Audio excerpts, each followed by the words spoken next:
찬미 예수님, 오늘 이렇게 귀한 자리를 시간을 함께 공유할 수 있어서 대단히 기쁘게 생각합니다. 오늘 여러분들과 이렇게 나눔을 하기 앞서 우리가 찬양을 하나 좀 불렀으면 좋겠는데요. 아까 시작할 때 귀에 들어오는 244번, 그것이 기쁨, 오늘 본 기도도 기쁨에 대해서 이야기하길래 우리 244번 한번 부르고 시작하면 좋겠습니다.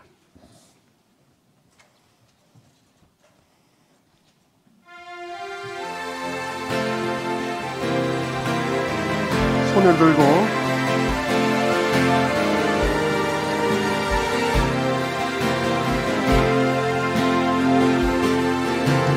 열심히 내 기쁨을 원하네. 내 마음을 새롭게 하소서. 슬픔에 가득게 하여 주소서. 주님을 비추게 하소서. 내가 원하는 한 가지, 주님의 기쁨이 되는 것. 내가 원하는 한 가지, 주님의 기쁨이 되는 것. 겸손히 내 마음 드립니다. 나의 모든 것 받으소서. 나의 마음 끝이 씻어주소서. 주님 하게 하소서. 내가 원하는 한 가지, 주님의 기쁨이 되는 것. 내가 원하는 한 가지, 주님의 기쁨이 되는 것. 여러분들 기쁘십니까? 우리 주님을 기쁘게 해드릴까 고민을 많이 하시나요? 응답 소리가 작네요. 우리는 기쁨을 추구하는 종교입니다. 다른 어느 종교보다 기쁨을 이렇게 열렬히 추구하는 종교는 아마 많지 않을 것 같습니다. 불교는 고통을 지우는 게 목적입니다. 그래서 어느 스님이 유튜브에서 불교의 목적을 이고등락이라고 하시더라고요. 고통과 이별하고 이렇게 극락의 기쁨을 얻는 것. 그렇게 하면서 불교도 물론 기쁨을 이야기하지만 살아계신 하느님과 더 함께 동행하는 기쁨까지는 이야기하지 않은지 모르겠습니다. 오늘 제가 이렇게 기쁨에 대해서 이야기하게 되는 배경은 바로 여러분들과 지혜를 얻는 기쁨에 대해서 좀 강의로 나누고자 하기 때문입니다.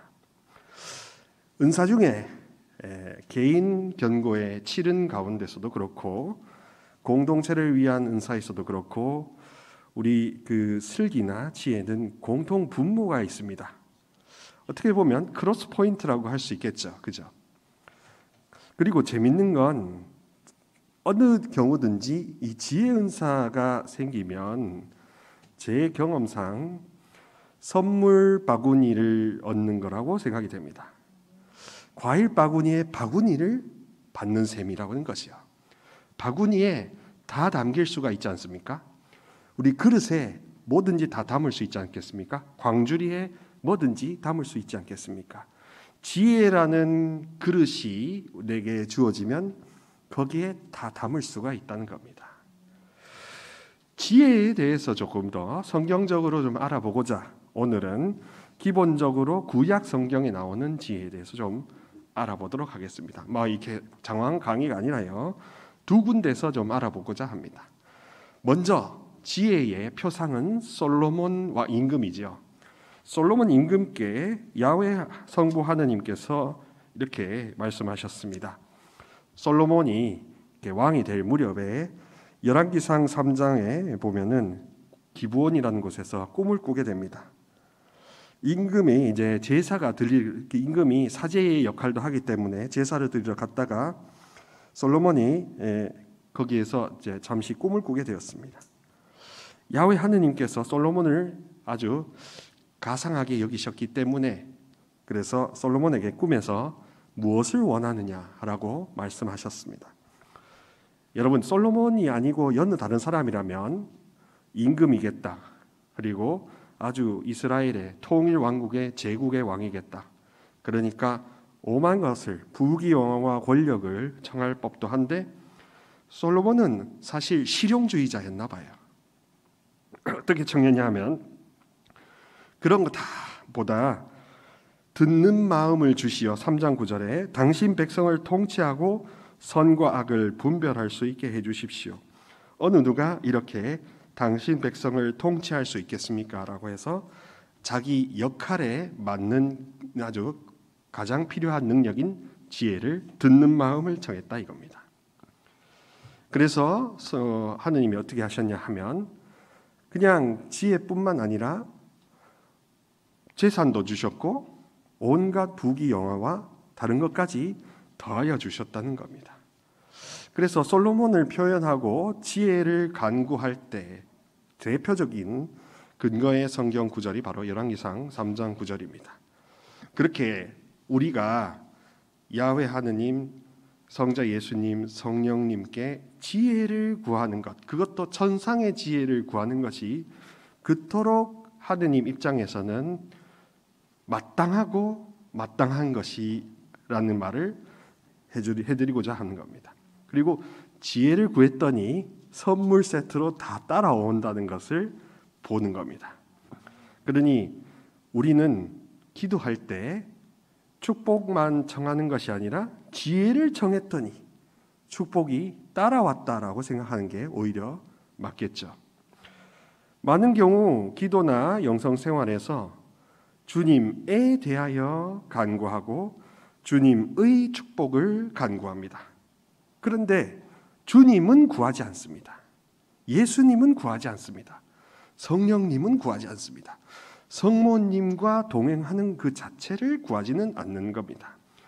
지혜를 청하는 사람은 그분이 주시는 그 결과를 청하는 게 아니라 그분 자체를 청할 줄 아는 사람이 지혜가 있는 사람입니다.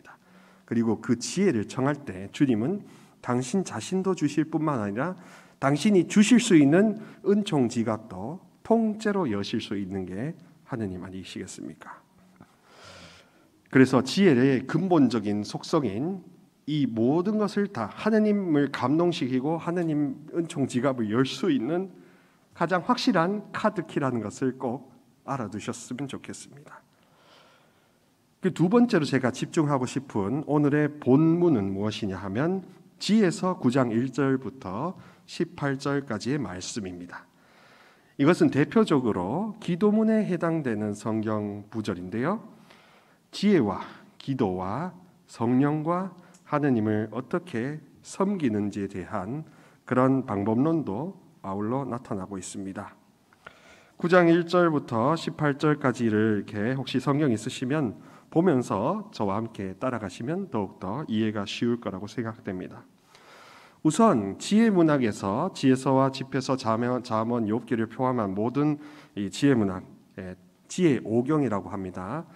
잠언부터 집회서까지의 5개의 책들을 지혜 5경이라고 하는데 이 지혜 5경에서 말하는 지혜는 삶의 예술, 삶의 기술, 어떻게 하면 굿 라이프, 행복한 삶을 살아갈 수 있는가 하는 실용주의적인 그런 방법론을 제시하는 게 그게 바로 지혜입니다.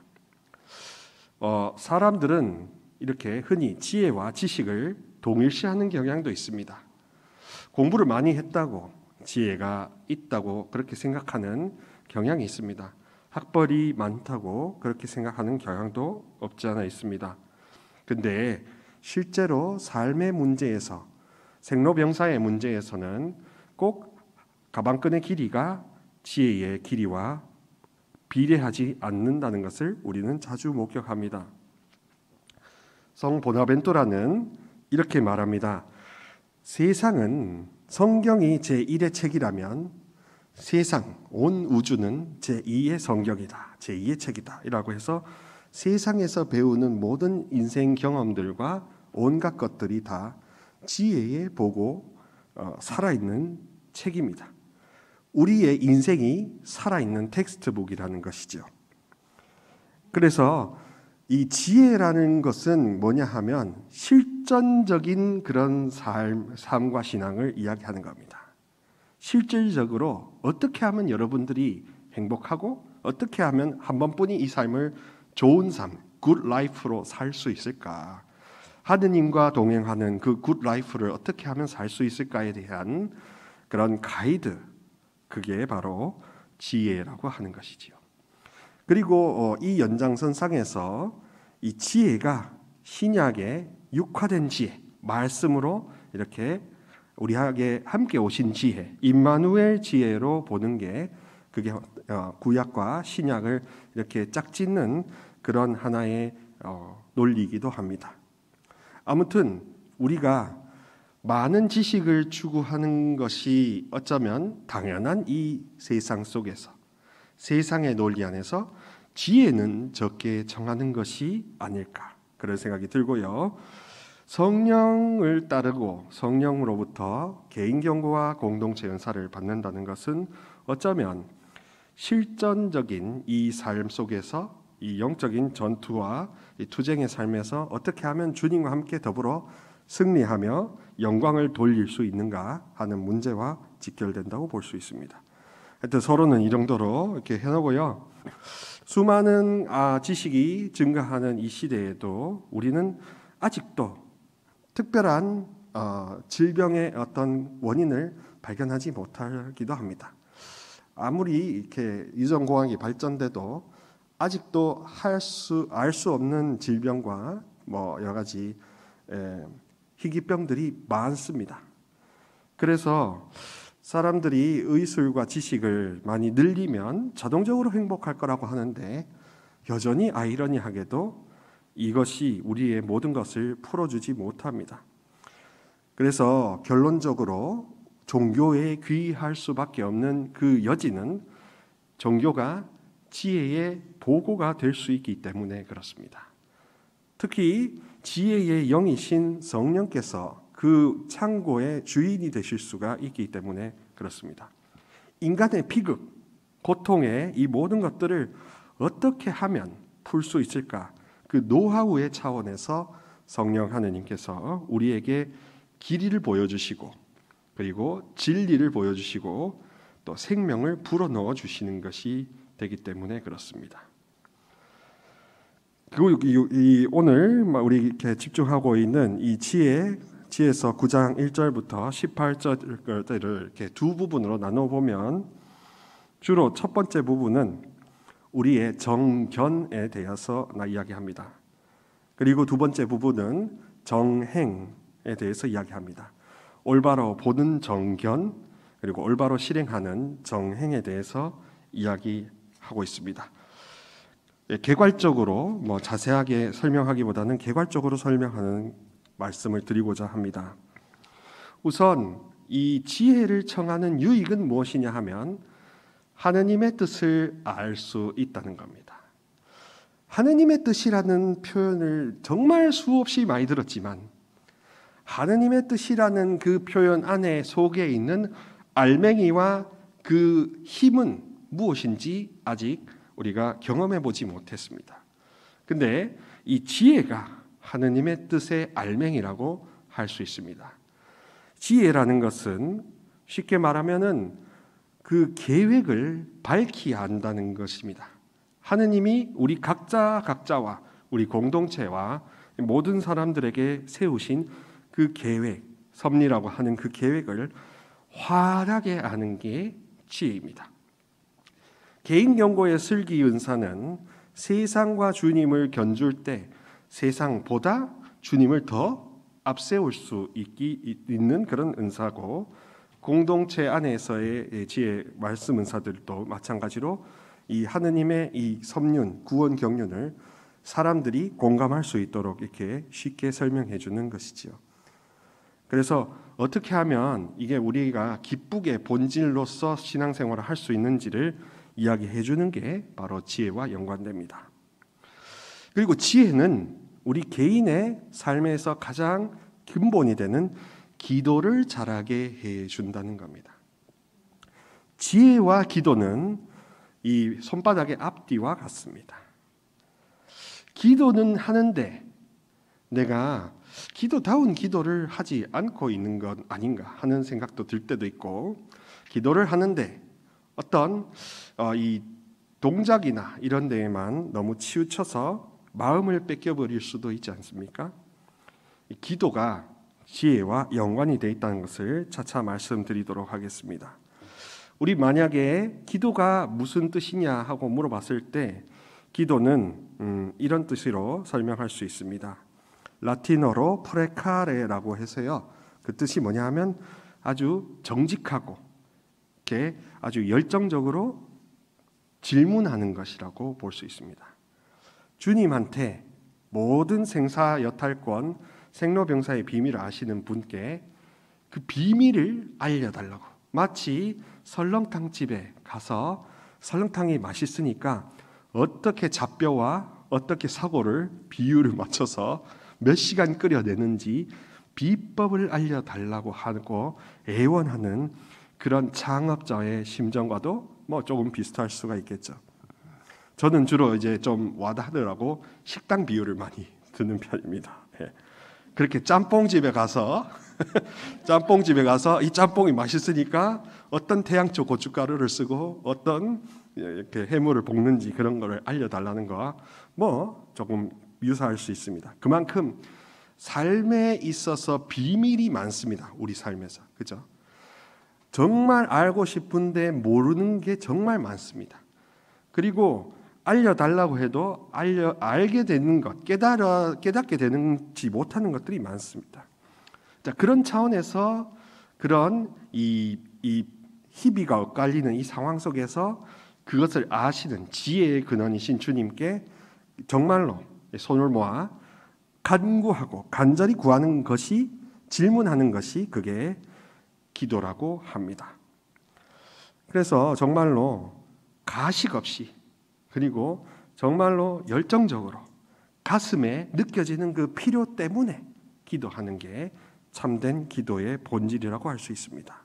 그리고 또 여기에 기도의 핵심은 뭐냐 하면 주님께 대한 변치 않는 믿음을 내가 담보로 기도해야 하는 게 있습니다. 주님께서 기도를 이렇게 시키실 때 우리 한국 사람들의 어떤 단점은 뭐냐면 기도가 자꾸 바뀌어요. 한 일주일 했다가 안 들어주시나? 하고 또 바꿔요. 또 54일 기도했다가 뭐 안 일어나네, 또 바꿔요. 바꾸면 지혜를 놓치는 겁니다. 하나의 기도로 어떤 사람은, 개신교의 조지라는 어떤 사람이 있었던 것 같은데 그 사람은 50년 기도했습니다. 한 영혼의 회개를 위해서. 저도 개인적으로 지금 이 자리에 오기까지 하느님의 뜻을 찾고자 뭐 자랑은 아니지만 한 15년 정도 기도하고 있습니다. 한 뜻을, 주님의 계획, 주님의 뜻이 저를 통해 그대로 이루어지라는 주님의 기도, 그 말씀대로 기도를 계속 해오고 있습니다. 아직도 하고 있습니다. 어떻게 저를 쓰시고 완성시키실지 저도 설레이면서 또한 겸손하게 기다리고 있습니다. 그리고 기도를 바꾸지 않아요. 그냥 느낌이 곧 그렇지 않습니까? 짬뽕 시켰는데 짬뽕 안 나오니까 이렇게 우동으로 바꿀게요 하고 이렇게 못 기다리는 게 우리의 심정입니다. 그렇기 때문에 주님이 안 주신다는 것도 아셔야 될 겁니다. 주려고 했는데 바꿔버리니까, 뭔가 이렇게 뜸을 들이면서 하려고 했는데 그냥 도망가 버리니까, 이제 이런 것들도 기도의 의미, 기도의 지혜와 연관이 되겠죠. 자, 지에서 9장에 나오는 이 정견에 대해서 조금 살펴보면 이렇습니다. 정견이라는 건 한마디로 제가 말했다시피 무엇을 기도해야 하는가, 어떻게 성령께 무엇을 청해야 하는가, 또 그것이 은사나 감사나 우리의 희망적인 삶과 연관이 되는가를 보여주는 것이지요. 첫 번째로 지혜 자체를 정해야 되는 겁니다. 기도하면서. 지혜는 하느님과, 쉽게 말하면 하느님과 파트너를 이루고 있다고 이야기합니다. 성경에서는. 지혜 부인 이야기도 하고요. 어떤 여인의 모습으로 등장합니다. 그 여인의 모습으로 등장할 때 왜 여성이냐 하면 그 당시에는 지금은 그렇지 않지만 그 당시에는 주로 고대 시대에는 남성을 어떤 하나의 청중으로 보았기 때문에 그 남성들에게 먹히는 그런 화법으로 여성화해서 가르쳤죠. 지금은 뭐 여성화가 꼭 남성을 위해서 있는 게 아닙니다. 그래서 귀에 좀 착착 달라붙으라고 여성의 목소리로 의인화해가지고 지혜 여인, 레이디 위즈덤이라고 해가지고 그렇게 그 레이디, 퍼스트 레이디한테 뭐든지 청했습니다. 그럼 퍼스트 레이디가 하느님께 다 전달해 드렸거든요. 그래서 지혜서 9장 9절에 보면은 이 지혜 부인이 하는 역할에 대해서 꼭 이야기하고 있습니다. 당신께서 하시는 일을 아는 지혜는 당신과 함께 있습니다. 그러니까 지혜 부인은 주님 곁에 있어서 주님께 모든 것을 전달해주는 비서 역할을 한다고 하겠죠. 당신께서 세상을 만드실 적에도 지혜가 곁에 있었습니다. 세상 창조 때도 같이 있었다고 보는 겁니다. 지혜는 당신 눈에 드는 것이 무엇인지, 당신 계명에 따라 올바른 것이 무엇인지 압니다. 당신 눈에 드는 것이 무엇인지, 계명이 무엇인지, 그러니까 정견에 해당이 되는 겁니다. 올바른 식별을 도와주는 것이지요. 그래서 우리가 주님이 원하시는 것을 보고 주님이 시키시는 것, 지시하시는 방향으로 걸어갈 수 있는 그것이 바로 지혜와 연관됩니다. 그래서 이 지혜 안에는, 지혜 은사나 지혜 슬기 안에는 영분별까지도 포함이 되는 겁니다. 무엇이 악하고 무엇이 선하며 무엇이 더럽고 무엇이 아름다운 것인지 분별할 수 있게 해주는 게 지혜의 속성이기도 합니다. 그리고 그 지혜가 의인화됨으로써 여성적으로 의화되면서 우리에게 가까이 있다는 것을 알려주는 겁니다. 후에 신약에 와서는 이 의인화된 이 지혜를 두고 예수님으로 이렇게 연결시키거나 아니면 성모님으로 연결시키기도 합니다. 둘 다 지혜의 육화, 지혜의 의인화, 지혜가 우리 곁에 가까이 있다는 것을 보여주는 차원입니다. 그리고 특별히 성모님께 적용한다면 지금 우리가 믿는 성모 마리아론의 교리와 많이 연관될 수가 있겠죠. 성모님께서 기도를 우리 받아서 삼위일체께 대신 중재 기도를 해드린다고 하니까 얼마나 가까이 계시면서 우리의 모든 것을 다 아주 소상하게 변호사로서 이야기해 주시지 않겠습니까? 그래서 지혜 자체를 구하는 이유는 바로 하느님 바로 곁에 측근, 하느님의 최측근이 지혜이기 때문에 그렇습니다. 혹은 구약의 지혜를 청하는 게 좀 와닿지 않으신다면 성모님을 지혜의 부인으로, 여왕으로 그렇게 우리가 이야기하니까 기도할 때 성모님을 나의 보호자로 청하는 것 당연하지 않겠습니까? 그분의 보조가 우리에게 필요한 줄 믿습니다. 그리고 기도하면서 기도의 정견은 또 지혜 자체를 청하는 것과 더불어 성령을 청하는 게 동반됩니다. 지혜의 하느님의 뜻의 알맹이는 지혜요, 지혜의 가장 뿌리는 성령이라고 하는 겁니다. 곧 성령의 하나의 정의로 지혜의 영이라는 겁니다. 성령께서 우리에게 오시면 하느님이 좋아하는 길로 걸어가게 하고 하느님이 원하시는 것을 원하게 하며 하느님이 싫어하시는 것을 싫어하게, 혐오하게 되는 겁니다. 한마디로 박자가 맞아 들어가는 거죠. 리드미컬하고 다이나믹한 삶을 아주 재미있게 살아갈 수가 있는 겁니다. 그리고 가장 중요한 것은 여러분들이 속지 않을 수 있다는 게 가장 큰 유익이라고 할 수 있습니다. 세상이 여러 가지로 변개하고 막 다양하게 되고 이성도 잃어버리는 사람도 있고 도덕도 잃어버리는 사람도 있고 사람을 죽여놓고도 별로 그렇게 무감각하게 거리를 활보하는 사람도 있는 이런 참 말을 할 수 없는 그런 세상에서 지혜는 어떻게 보면 여러분들한테 가디언, 수호 천사가 되어줄 수가 있겠죠. 그리고 지혜가 있음으로 인해서 도둑이 집에 들어오는 것을 막기 위해서 새콤을 달듯이 기도로 이 지혜를 간구함으로써 내 영에 어떠한 원수나 더러운 것들이 침입하지 않도록 분별하고 관리, 단도리를 할 수가 있다는 겁니다. 자, 그래서 기도할 때 기도의 정견, 이 지혜서에 말할 때 기도의 정견은 주님께 간구하고 주님께 여쭤보되 첫 번째로는 지혜 자체를 정하는 겁니다. 두 번째로는 지혜의 영이신 성령님을 정하는 겁니다. 그러니까 이제 기도의 올바른 기도라는 것은 누구누구에 대한 것을 정하는 게 아닙니다. 누구누구로부터 나오는 것을 정하는 게 아닙니다. 그분 자체를 정하는 겁니다. 그분 사랑 자체를 정하는 겁니다. 사랑으로부터 나오는 어떠한 치유의 능력을, 그 능력을 정하는 게 아니라 사랑 자체를 정하는 겁니다. 다이렉트로 1대1 직거래를 하는 겁니다. 뭘 통해서가 아니라. 그렇게 되기 때문에 이제 기도는 지혜의 영을 청하는 게 됩니다. 지혜의 영은 모든 것을 다 품고 있습니다. 생로병사의 비밀, 내 앞길, 그리고 우리 가족의 모든 것들, 또 다양하게 예배해 놓으신 것에 곳곳에 숨어 있는 그런 모든 원수의 관계까지도 다 알려주시는 것이죠. 그래서 성령님께서는, 지혜의 영께서는 우리가 하느님과 더 소통하기에 더 기도가 기뻐지고 가뿐해질 수가 있게 해주는 겁니다.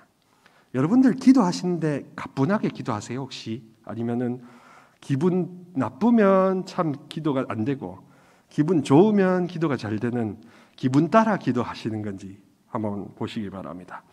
기도가 원래 가뿐해야 되거든요.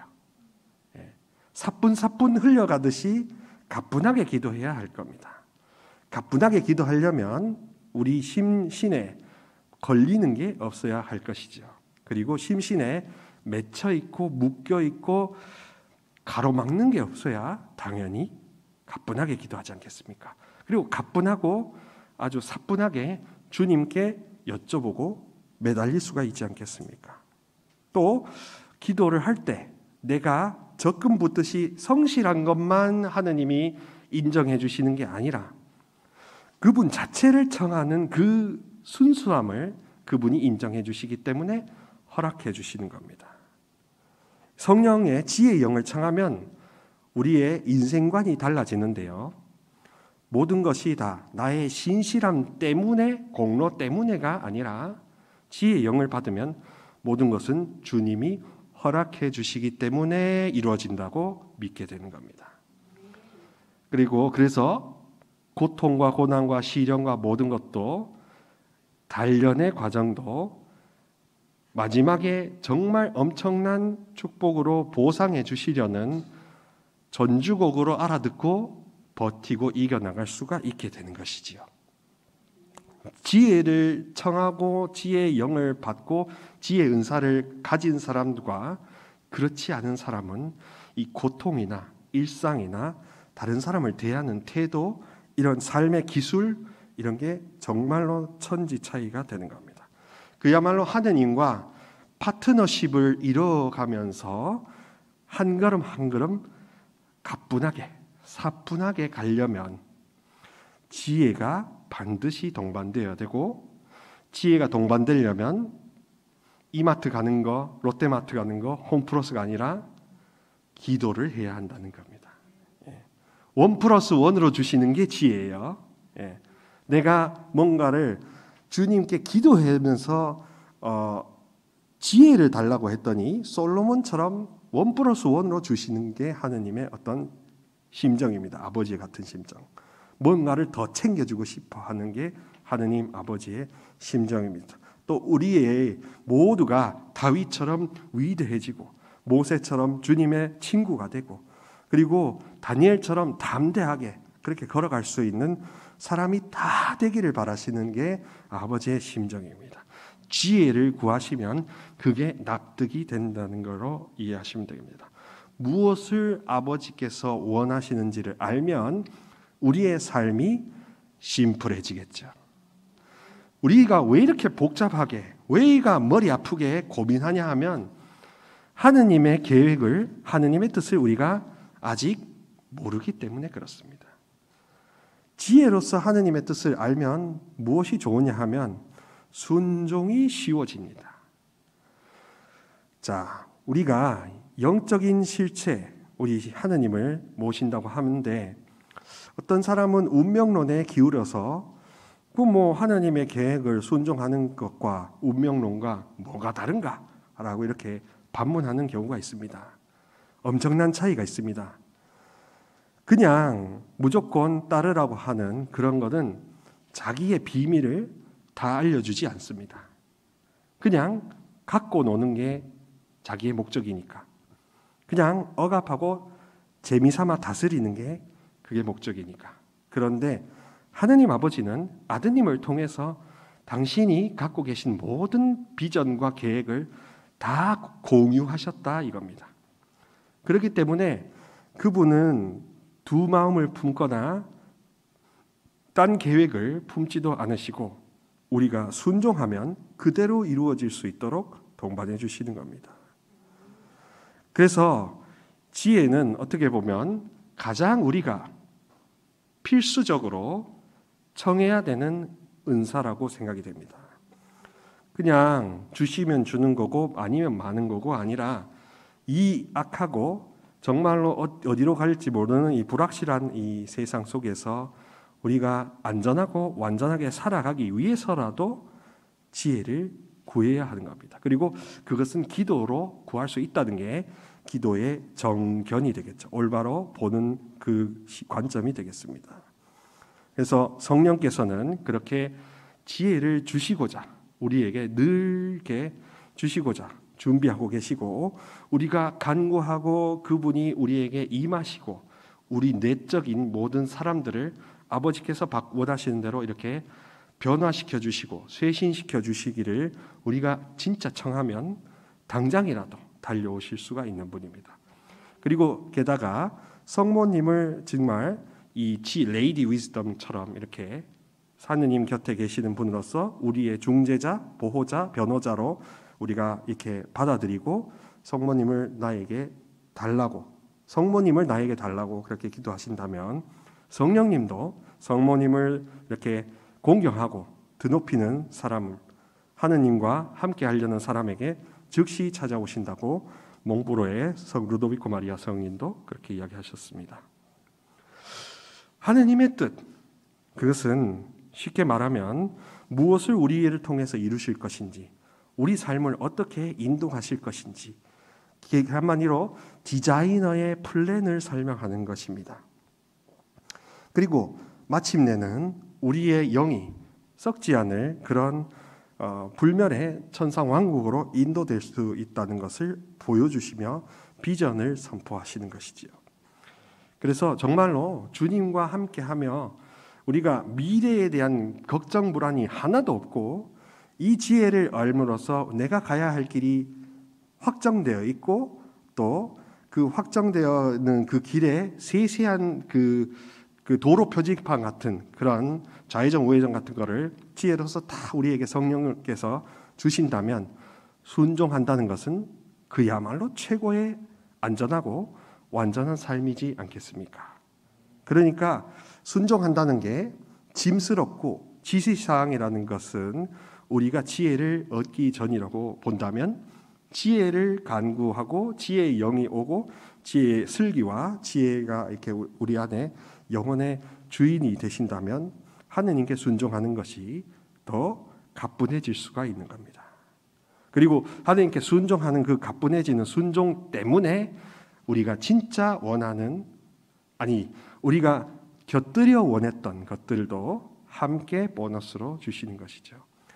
주님이 원하시는 것을 원하고 기도해야 되는데 우리는 우리가 원하는 것, 우리가 당장 받고 싶은 것만 원하니 어쩌면 잘 뭐든지 이루어지지 않은 것 같습니다.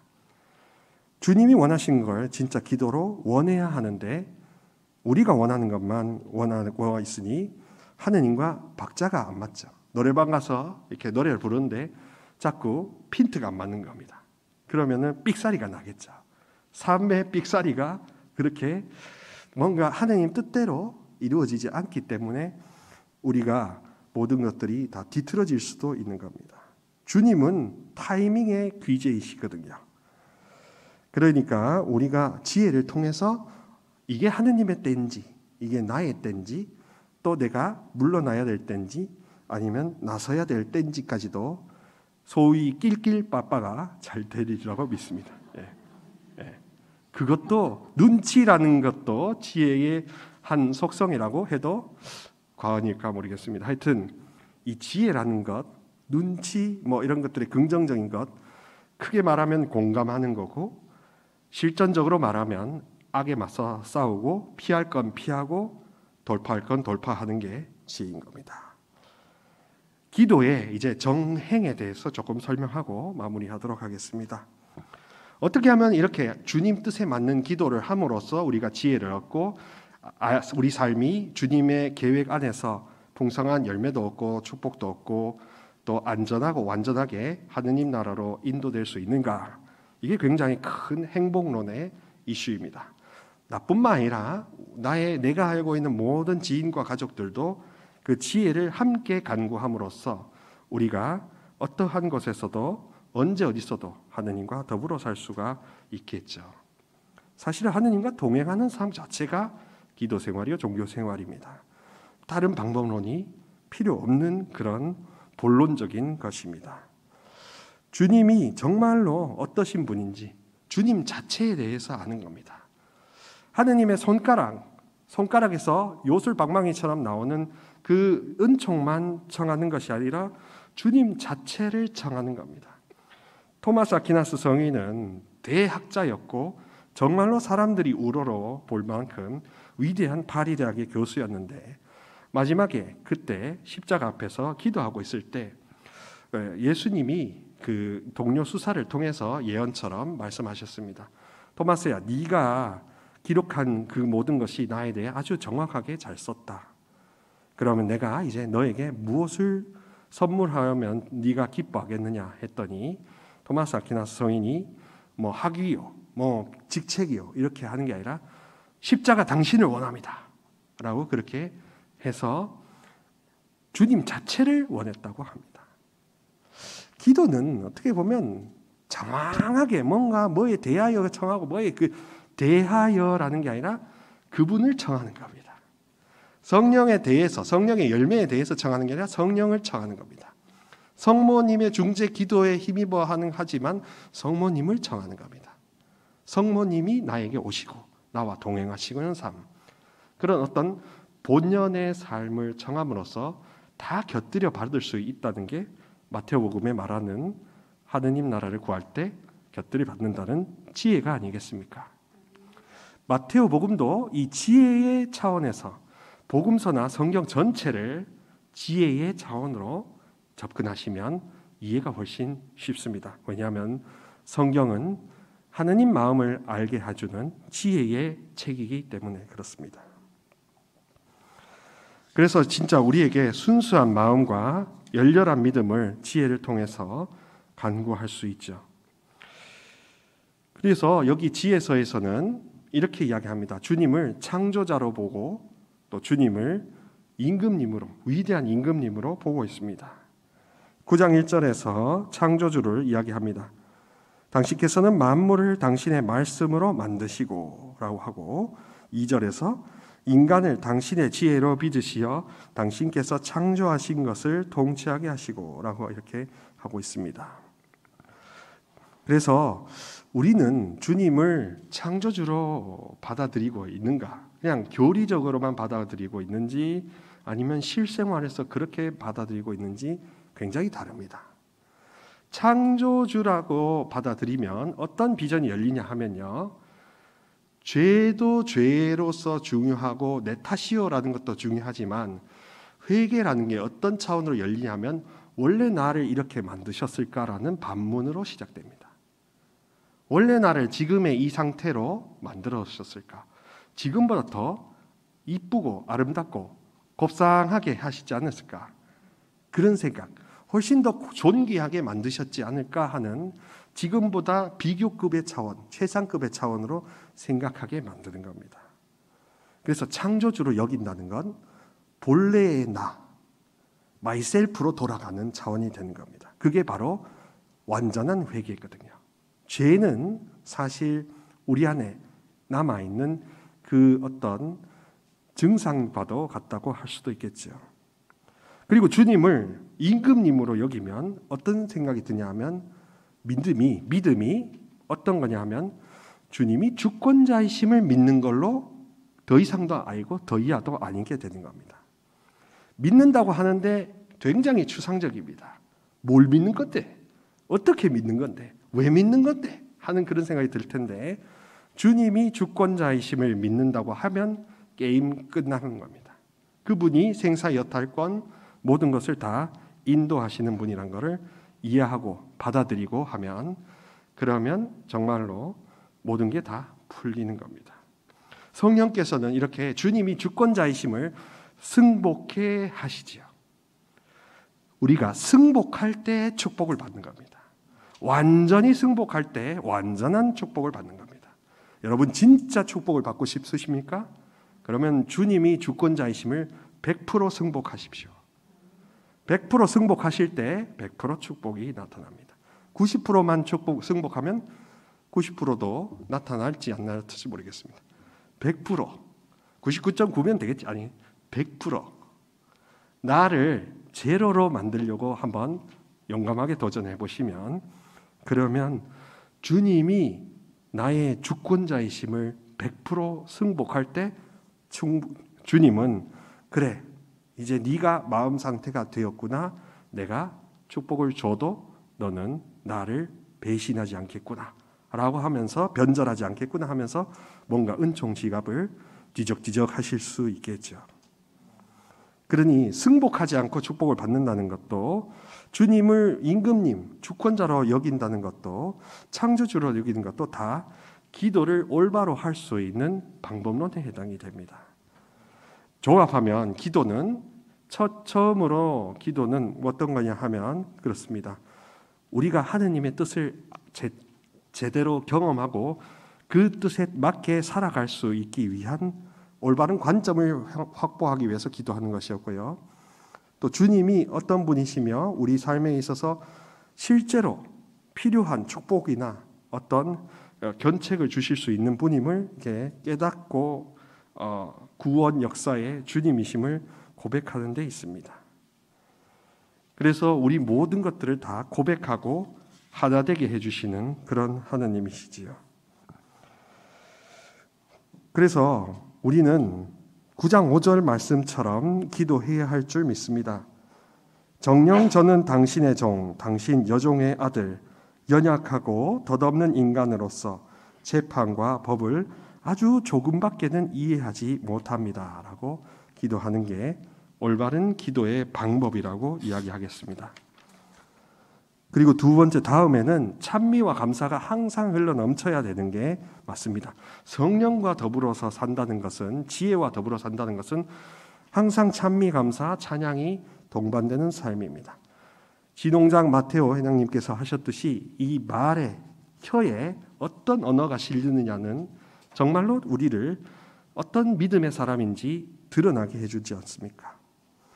그래서 레이디 위즈덤과 함께하고 지혜의 영과 함께하면 자연스럽게 찬미와 영가가 울려 퍼지고 그게 바로 기도가 되니 단순해질 수가 있습니다.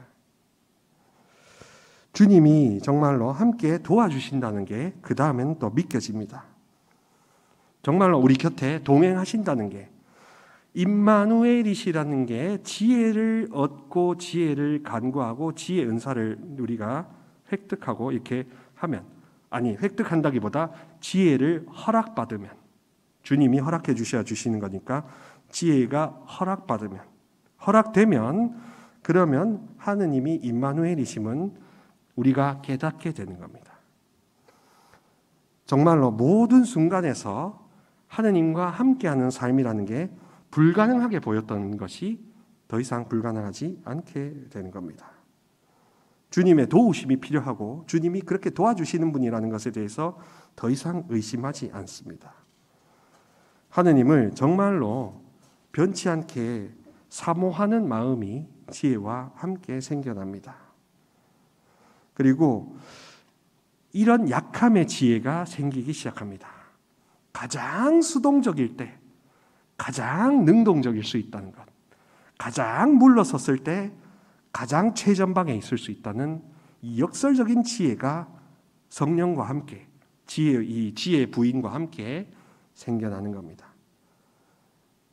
내가 가장, 이렇게 고린도이서 12장 10절에서 내가 가장 약할 때 주님의 권능이 가장 강하게 드러난다고 하는 그 바오로 사도의 원리, 약함의 힘처럼 기도하고 살아갈 때도 내가 가장 수동적일 때, 내가 거의 제로가 됐을 때, 그때 주님이 100% 나타나시며 내가 100% 승복할 때 주님의 100% 축복을 받을 수 있다는 이 수동성과 능동성이 교환되는 게 바로 기도이겠죠. 나는 수동적으로 점점 가고 주님이 다 하시게, 주권자가 다 하시게 하는 게 다 하시는 기도의 지혜가 아니겠습니까? 그래서 우리는 여러 가지 은사를 추구하고 뭐 감사를 추구하고 뭐 찬미 찬양을 추구하고 다 그렇게 하고 하지만 저의 관점에서는 이 지혜라는 게 정말로 모든 사람들이 성령 쇄신을 하든 안 하든 모든 그리스도인들은 지혜를 반드시 허락받아야 한다고 생각합니다. 지혜는 어떻게 보면 보험회사 같은 격이에요. 인생이 한 번밖에 없는데 내 뜻대로 마음껏 살고 마음대로 하다가 교통사고 나고 보험 사기 당하고 뭐 어떻게 진짜 가정이 깨지고 그러면은 그 인생 누가 책임져 줍니까? 그런 것들을 피하기 위해서라도 그렇고, 과연 하느님이 여러분들을 어떤 사명, 소명으로 위대하게 쓰실지 알아둔다면 내 삶이 1분 1초가 흥미진진하지 않겠습니까? 우울할 이유가 없지 않겠습니까? 짜증낼 순간도 불필요할 겁니다. 하느님과 하나 되는 삶, 그게 바로 창세기에 말하는 하느님 보시니 참 좋았다 라는 삶으로 돌아가는 거죠. 이 가장 수동적일 때 나는 가장 능동적이고 가장 힘이 세진다는 이 기도의 정행이, 올바른 기도 실천이 우리를 올바른 관점으로 인도하며 또 실질적으로 유익함을 줄 수 있다는 것, 그것을 기억하면 좋겠습니다. 두서없이 여러 가지로 막 이리저리 왔다 갔다 하고 막 했는데 도움이 되셨으면 좋겠습니다. 제 요지는 그겁니다. 성령께서는 우리와 함께 하고자 하실 때 그 교두보로서, 그 공유하시는 출입문으로서 지혜라는 이 카드키를 꼭 공유하고자 하시고, 하늘의 영적 세계가 지혜를 통해서 우리에게 환히 드러나고 밝혀지고 한다는 겁니다. 하느님을 믿고 따르고 그분의 자녀가 되고 싶은 사람들은 누구든지 지혜를 완전하게 아주 끝까지 기도 바꾸지 말고 그렇게 꼭 청하셔야 될 줄 믿습니다.